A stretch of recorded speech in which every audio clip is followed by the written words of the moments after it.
네, 지금 관심 가져야 할 산업과 이슈에 대해서 살펴보는 비즈 인사이트 시간입니다. 오늘은 정경희 LS증권 연구원과 얘기 나눠보겠습니다. 어서 오십시오. 반갑습니다. 안녕하세요. 반갑습니다. 국제유가 변동성이 최근에 한때 크기도 했었는데 유가를 뒤흔든 주요 요인 중 하나로 관세가 지금 거론이 되고 있고요. 유가와 미국의 관세 정책의 상관관계에 대해서 어떻게 해석하고 계십니까?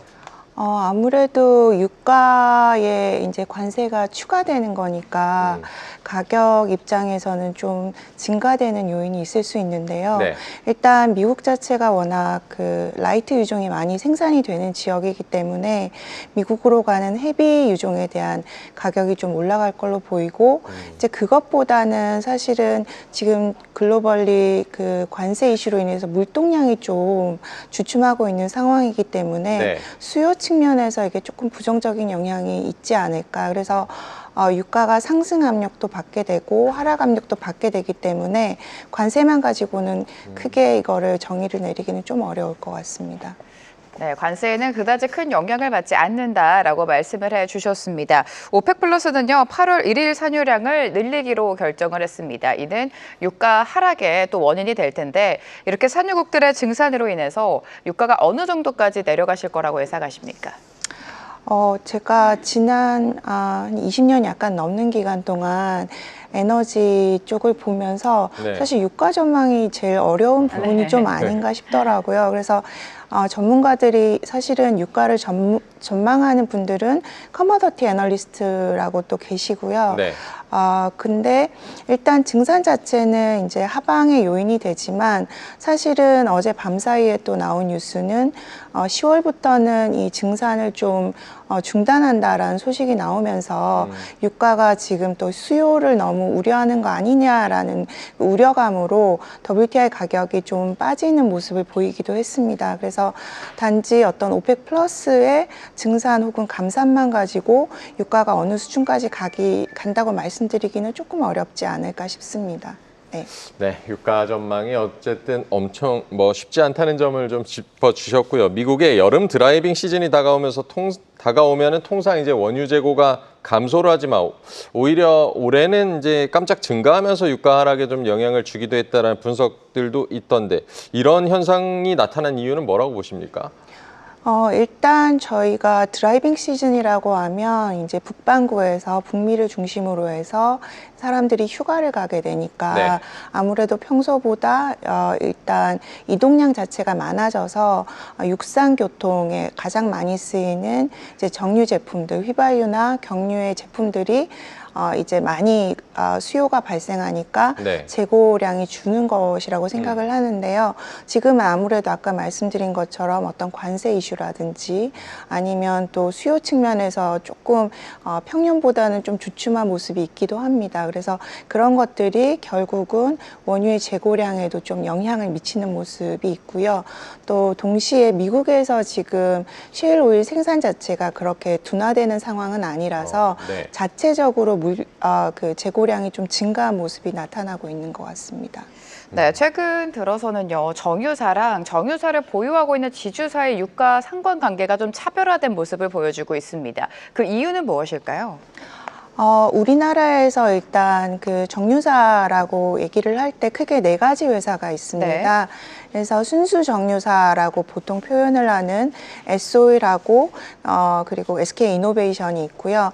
한편으로는 이제 지주사의 형태지만 그 안에 비즈니스 모델 안에서는 정유의 비중이 큰 GS 홀딩스, 그러니까 GS 주라는 회사와 그리고 HD 현대 홀딩스, 그러니까 현대주라는 회사가 있는데요. 이 두 회사는 지주사의 형태를 가지고 있는 그러니까 순수 정유사라기보다는 여러 가지 밑에 있는 자회사 중에 하나가 네. 정유 사업이 되는 것이고 SK 이노베이션과 S-OIL은 순수 정유사라고 할 수 있는데 저희가 지금 나오는 테이블을 잠깐 보시면 당연히 이제 순수 정유사 입장에서는 지금 유가에 대해서 굉장히 민감하게 투자자들이 반응을 하기 때문에 유가가 오르거나 내리면 그날 주가도 같이 좀 오르거나 내리는 모습이 최근 들어서 더 강화가 되고 있습니다. 근데 HD 현대나 GS 같은 경우에는 특히나 HD 현대 같은 경우에는 유가보다는 지금 HD 한국조선해양이라든지 아니면 HD 현대 일렉트릭 같은 자회사들의 이익 기여도가 상당히 많이 증가하면서 최근은 유가랑 거의 무관하게 지금 주가가 움직이고 있습니다. 그래서 이런 부분을 투자자들께서 좀 유의하셔서 볼 필요가 있으실 것 같다라고 말씀을 드릴 수 있겠고요. 실질적으로 올해 YTD로 이제 연초 대비해서 현재까지 두바이 유가 대비해서 정유사의 그 주가 상관계수를 보더라도 홀딩스 지주사들은 전혀 상관이 없다라는 결과치가 나오고 있고요. 정유사들은 상당히 많이 같이 움직이고 오늘도 유가가 빠지다 보니까 SK이노베이션과 S오일이 지금 마이너스로 시장에서 나타나고 있는 상황입니다. 네, 정유사들의 주가가 유가의 흐름과도 잘 연동이 돼 있다라고 봐야겠고요. 지금 우리 시장은 뭐 실적 시즌에 돌입하기도 했고요. 실적이 뭐 좋은 섹터들을 이렇게 점검하다 보면은 그래도 정유주들 얘기는 좀 들리지 않는 것 같기도 하고. 2분기 일단 뭐 실적 전망 어떻게 보고 계십니까? 네, 안타깝게도 사실은 1분기 실적 발표를 할 때만 해도 회사들이 2분기는 좀 나아질 거다. 아까 이제 앵커님께서 질문 주신 것처럼 드라이빙 시즌이라는 게 사실 2분기와 3분기의 어떤 그런 계절성이기 때문에 네. 휘발유나 경유가 특히나 좋은 게 이제 2분기라고 보통은 많이 예상을 하고요. 그래서 회사들도 2분기에는 드라이빙 시즌 얘기를 하면서 좋아질 거다라는 얘기들을 하셨는데 막상 뚜껑을 열고 이제 지금 지나서 보니까 재고평가손 영향이 상당히 컸습니다. 그러니까 네. 유가가 오르다가 우리나라처럼 중동에서 이제 유가를 매입하는 시점보다 이렇게 막상 투입할 때가 되면 이 사이에 그 레깅이 한 2달 정도 발생을 하는데요. 이때 이제 유가가 오르게 되면 싼 유가가 이제 투입이 되고 우리가 네. 파는 거는 비싼 가격의 기초에서 판매가 결정이 되기 때문에 좋다라고 볼 수 있는데 2분기 말에는 또 유가가 좀 흘러내렸습니다. 네. 하필 분기말 시점에. 그래서 이제 그런 요인들이 좀 많이 컸고요. 생각보다 또 그렇게 정제 마진이 좋지는 않았습니다. 기대만큼. 그래서 2분기 실적이 좀 실망스러운 지금 상황으로 나타나고 있습니다. 그래서 2분기가 좀 실망스럽다 이렇게 말씀드릴 수 있을 것 같아요. 네, 전반적으로 2분기 실적이 다소 부진할 것으로 지금 예상이 되고 있습니다. 이런 가운데 정부가 배당소득 분리과세 도입을 적극적으로 추진하고 있는데 분리과세가 만약에 도입이 된다면 HD 현대가 수혜를 받을 것이다. 이런 분석들이 많습니다. 그 이유는 무엇일까요? 네. HD현대는 앞서 말씀드린 것처럼 정유 비즈니스를 갖고 있는 지주회사인데 네. 사실은 정제 마진이 안 좋으면 주가가 빠져야 되는데 올해 주가 상당히 많이 아웃퍼폼 했거든요. 네. 그래서 이제 분리과세 소득도 사실은 이거의 하나의 트리거였다고 저는 판단을 하고 있고 왜냐하면 지금 정부가 이재명 정부가 대선 이후에 그 전부터 계속 강조했던 게 코스피 5천 얘기를 하면서 네. 저평가를 탈피해야 된다라는 얘기를 했었잖아요. 그러려면 이제 우리나라에서는 배당이 상당히 좀 낮은 특성이 있습니다. 그래서 그 중에 하나가 일단 그 배당에 대해서 워낙 과세가 그동안 좀 높았던 부분이 있고요. 그래서 3억 이상의 부분까지도 이제 누적 기준으로 보면은 49.5%의 과세를 내리다 보니까 사실은 3억 이상만큼 배당을 받는 곳은 개인 입장에서는 최대 주주 정도라고 볼 수 있겠죠. 그래서 네. 최대 주주 입장에서는 주식에서 배당을 많이 하고 싶은 요인이 좀 감소한다라고 볼 수 있겠고요. 그래서 정부에서 이런 걸 조금 인센티브를 주고자 이 35% 이상을 순이익에서 배당을 하는 배당 성향이 35% 이상 되는 상장사들에 대해서는 고배당 기업으로 이제 판단을 하고 거기서는 기존의 49.5%가 아니라 네. 3억 이상의 배당 소득에 대해서 종합소득 과세가 아니라 분리를 해서 27.5%까지 낮추는 그러니까 최대 주주 입장에서는 사실은 적게는 몇십억에서 몇백억 뭐 그 이상도 받는 사람들이기 때문에 당연히 개인 입장에서는 이게 굉장히 큰 절세 효과가 있는 것이고요. HD 현대 같은 경우에는 이 그룹의 정몽준 회장이라든지 아니면 정기선 부회장이 네. 합쳐서 지분이 32.2% 이상이 되고 있습니다. 그래서 최대 주주 입장에서도 이 영향이 상당히 클 걸로 보이는 대표적인 종목 중에 하나고, 특히나 올해 이 회사들이 조선이나 현대일렉트릭 같은 전력기기 때문에 이익이 굉장히 많이 늘거든요. 그래서 이 부분에 굉장히 트리거를 받을 수 있는 종목으로 볼 수 있을 것 같습니다. 네, HD 현대 정책 기대감으로 주가는 어쨌든 많이 올라와 있고, HD 현대 투자 대응 전략은 저희가 어떻게 세워보면 좋겠습니까? 네. 사실은 최근에 제가 좀 받는 그 불만 섞인 목소리 중에 저 네. 되게 조심스러운데, 이제 저 같은 경우는 개인적으로 이제 셀사이드에서 증권사 애널을 좀 오래 하긴 했지만 네. 중간에 이제 매니저로도 한 10년 가까이 있었습니다. 네. 그래서 그렇게 있다 보니까 제가 이제 보통 이제 국내 애널리스트 같은 경우에는 네. 아무래도 여러 가지 재반 여건 때문에 바이 의견을 하지 못하는 경우가 많습니다. 근데 이제 저는 그래도 좀 약간 나이 든 시니어 입장에서 이거를 조금 탈피하는 모습을 보이는 게 좋지 않나. 그리고 바이만 하면 사실 투자자 입장에서도 네. 이게 정말 바이인지 아니면 그냥 형식적인 바이인지 네. 되게 헷갈리실 것 네. 같거든요. 그래서 기존 추천하는 종목 중에서 오늘 제가 금호석유를 하나 올려서 전체에서 3개만 지금 바이인 상황입니다. 기존엔 2개였었고요. 네.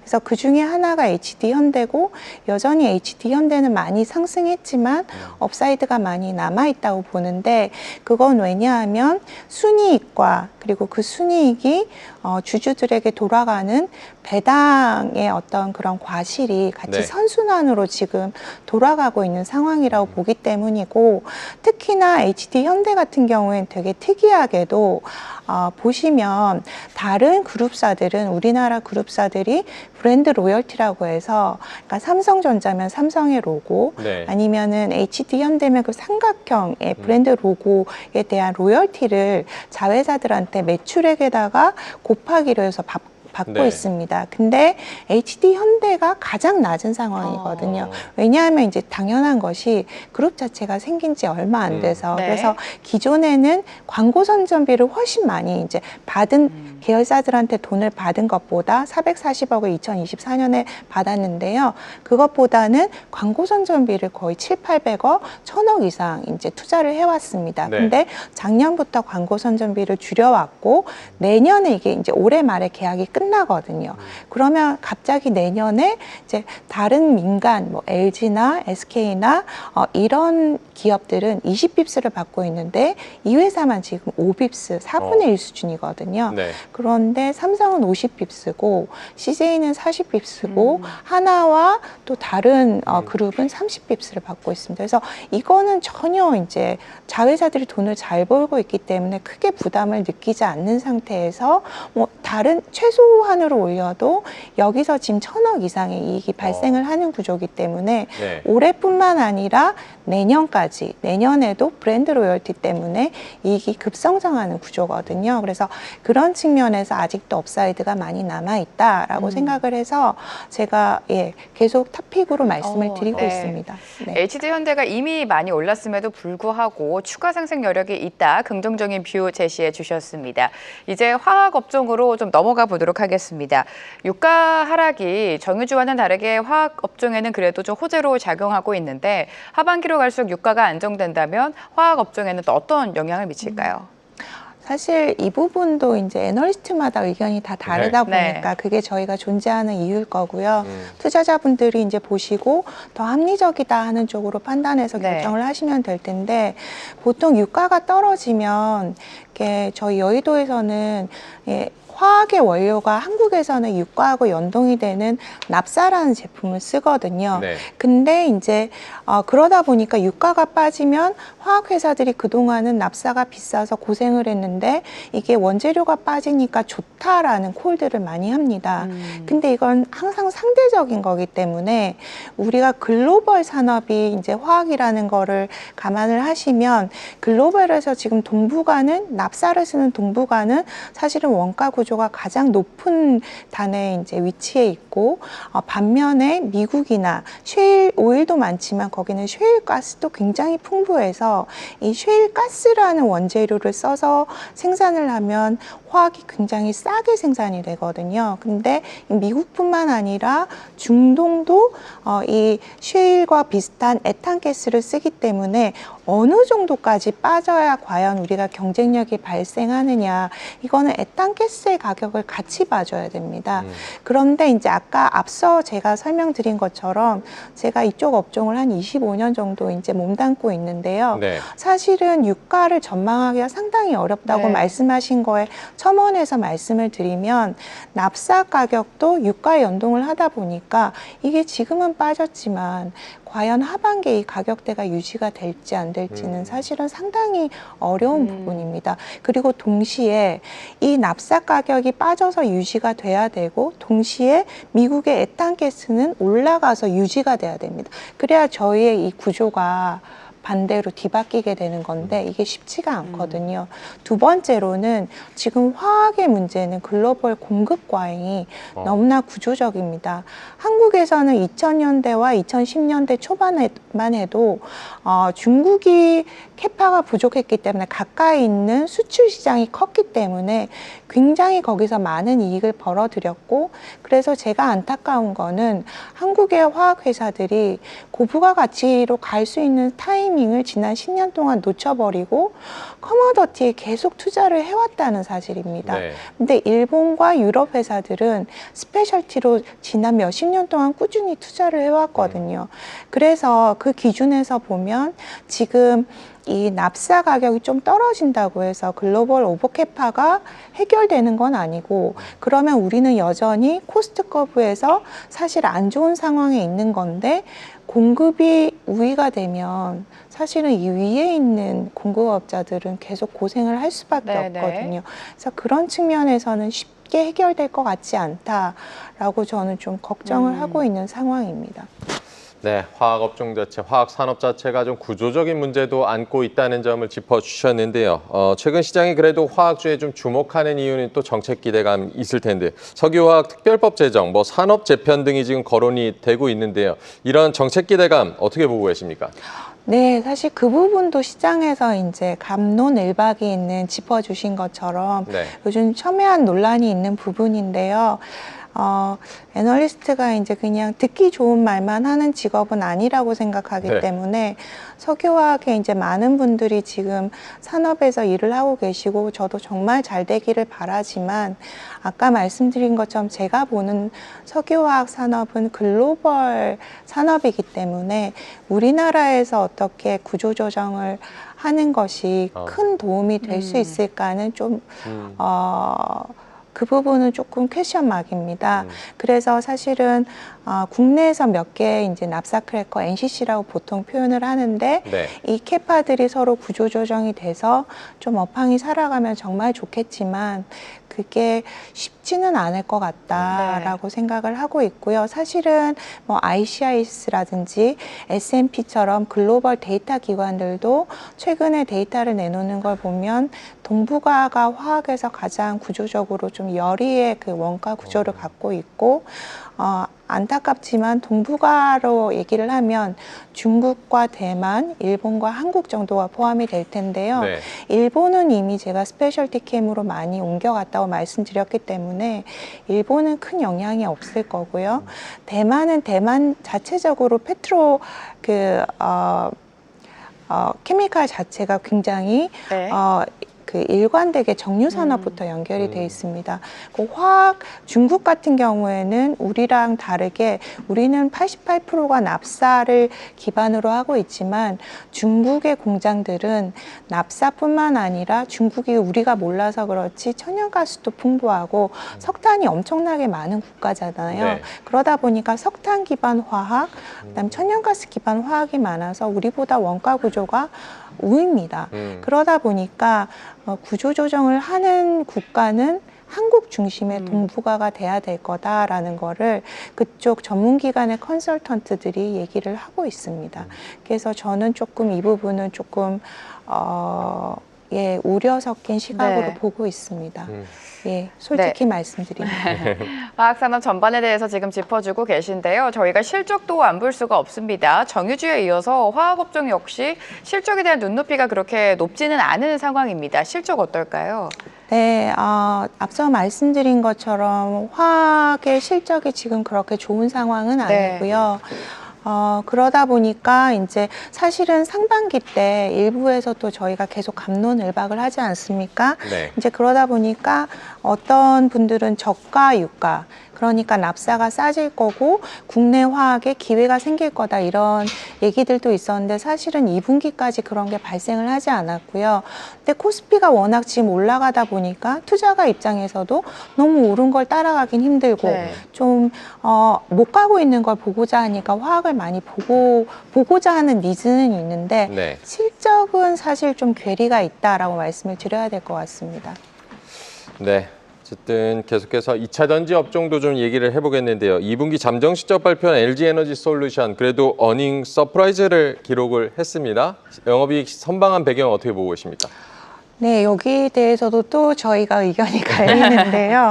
네. 그래서 이제 제 의견을 말씀을 드려야 되니까. 근데 일단은 기사는 굉장히 긍정 일변도로 나왔어요. 네. 왜냐하면 1분기보다 이익이 늘었고, 그리고 작년 2분기보다 150% 이상 늘었기 때문에. 근데 이제 이것은 미국에서 판매량이 증가한 영향이 컸고, AMPC라는 보조금이 거의 절대적이었거든요. 네. 14억을 빼고는 전부 다 4,900억이 AMPC라는 보조금을 저희가 선반영을 한 겁니다. 그래서 이게 과연 펀더멘탈리 강건하다고 볼 수 있겠는가. 그래서 저는 사실은 기존에 우려 섞인 의견을 지속을 하고 있고요.